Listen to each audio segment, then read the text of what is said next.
Bonjour, dans cette vidéo, nous allons aborder l'un des points de versification en poésie, la métrique. Un texte poétique se distingue d'abord d'un texte en prose par sa forme. En effet, on n'écrit pas un poème comme on écrit un texte narratif. On ne le structure pas en paragraphes, mais on l'organise en strophes, elles-mêmes constituées de vers. Ces éléments forment la charpente du poème. Mais puisqu'un poète n'est pas uniquement un bâtisseur, mais également et surtout un musicien, il va jouer avec les rythmes, les sons et les mots. Faisons-en l'expérience à travers l'étude des vers.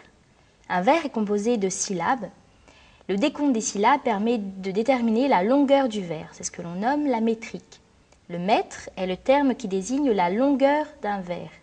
Cette longueur est variable. En effet, un vers peut être constitué de 8 syllabes. On parlera d'octosyllabes, de 9, un énéasyllabe, de 10 syllabes, le décasyllabe, ou encore l'un des plus connus, de 12 syllabes, le fameux alexandrin. Pour compter correctement les syllabes et déterminer de quel type de vers il s'agit, il faut avoir en tête certaines règles. Tout d'abord, lorsque l'on rencontre la voyelle E dans un vers, il faut retenir 3 cas. Le premier cas est lorsque le E est suivi d'un mot commençant par une voyelle ou par un H muet. Dans ce cas, le E ne se prononce pas et il est rattaché à la première syllabe du mot qui suit. Le deuxième cas est lorsque le E est suivi d'un mot commençant par une consonne. Le E se prononce et compte pour une syllabe à part entière. Pour illustrer ces deux cas, prenons l'exemple de ce vers de Victor Hugo, extrait des Contemplations. L'heure est pour tous une chose incomplète. Le E final du mot heure ne se prononce pas, car il est suivi d'un mot commençant par une voyelle. Il est donc rattaché à la première syllabe du mot qui suit. Pareil pour le E du mot chose. En revanche, le E du mot une se prononce et compte pour une syllabe à part entière, car il est suivi d'un mot commençant par une consonne. Enfin, le troisième cas est lorsque le E est situé en fin de vers. Dans ce cas, le E est muet. C'est le cas dans ce vers du Bellay, extrait des Regrets.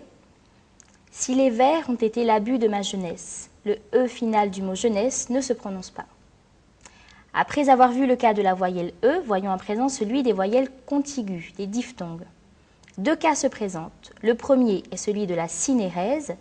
C'est lorsque les voyelles se prononcent ensemble et qu'elles sont rattachées à une seule et même syllabe. Pour illustrer ce cas, prenons ce vers d'Apollinaire extrait du Pont Mirabeau. Vienne la nuit, sonne l'heure. Les 2 voyelles IE du mot vienne se prononcent ensemble et sont rattachées à la même syllabe.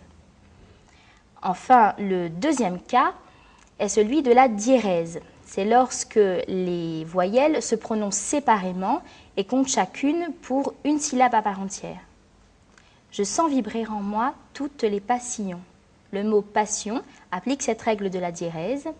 Et lorsque l'on effectue le décompte des syllabes correctement, on note que ce vers de Baudelaire, extrait des Fleurs du Mal, est un bel alexandrin.